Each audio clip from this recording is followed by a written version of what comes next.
이어서 오늘 아침 신문 보겠습니다. 먼저 동아일보입니다.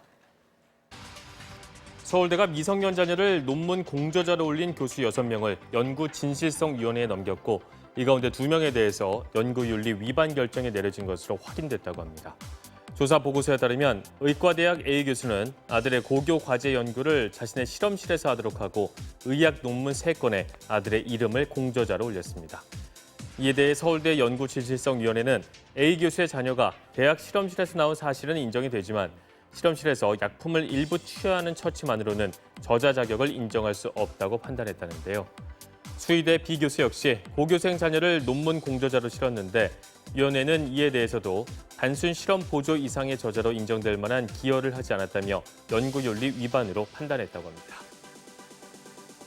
신문이 오피스텔 성매매 알선업자 판결문 150건을 토대로 서울시내 성매매 오피스텔 위치를 추적한 결과 역삼동이 73개로 가장 많았고 대치동 50개, 서초동 32개였다고 합니다. 특히 학교대에 가까운 곳에 성매매 오피스텔 지대가 넓게 형성돼 있었는데 5개 안팎의 초등학교 바로 앞이나 뒤, 그리고 한두 건물 지나 인접한 건물이 성매매 장소로 확인됐다고 합니다. 강남 역삼초등학교 근처에는 무려 9곳이나 있었다는데요. 대담하게도 경찰서, 검찰청, 법원 등과 마주보거나 바로 옆에 있는 건물도 성매매 장소로 쓰였다고 합니다. 한화그룹의 방위산업 계열사인 한화에어로스페이스의 노동조합 파괴 실상을 담은 문건이 공개됐다고 합니다. 신문에 따르면 이 문건에는 복수노조 사업장인 한화에어로가 회사의 우호적인 기업별 노조를 노사교섭 상대로 세우기 위해서 산업별 노조인 금속노조를 고사시키려고 차별, 이간, 왕따책 등을 동원한 계획 등이 적나라하게 담겨 있다고 합니다. 또 회사의 노조 탄압이 언론에 보도가 되고 금속노조가 부당노동행위 구제 신청에 나서자 회사 쪽은 노동부 조사 대응 방안으로 언론에 보도된 사실에 대해서 전면 부인하라는 지침을 제시했다는데요. 이 같은 사실이 한화그룹의 핵심인 경영기획실로 보고된 정황도 파악이 됐는데 이와 관련해 한화그룹 측은 그룹 차원에서 계열사의 노사 문제에 관여한 바가 없다고 말했다고 합니다. 마트 노동자들이 무거운 박스에 손잡이용 구멍을 내줄 것을 요구하고 나섰습니다. 이들이 손잡이 구멍 설치를 호소하는 건 박스에 양손이 들어갈 수 있는 작은 구멍만 있어도 무게 부담이 줄어들어서 근로 환경이 크게 개선될 수 있기 때문이라고 하는데요. 마트 산업 노동조합 조사에 따르면 40, 50대 여성이 대다수인 마트 노동자들은 평균 10kg, 최대 25kg 정도의 중량물을 하루 평균 345회 나르는데 그렇다 보니 이들의 무려 70%가 근골격계 질환에 시달리고 있다고 합니다. 하지만 박스 포장은 대형마트가 아닌 물건을 납품하는 제조사가 하고 있는 만큼 손잡이 구멍 설치가 실현되려면 향후 노사정이 모여 충분한 논의를 거쳐야 할 것으로 보인다고 신문은 설명했습니다. 주 52시간제가 도입되면서 게임업계의 3N이라 불리는 넥슨, 넷마블, NC소프트의 업무시간 체크 바람이 불고 있다고 합니다.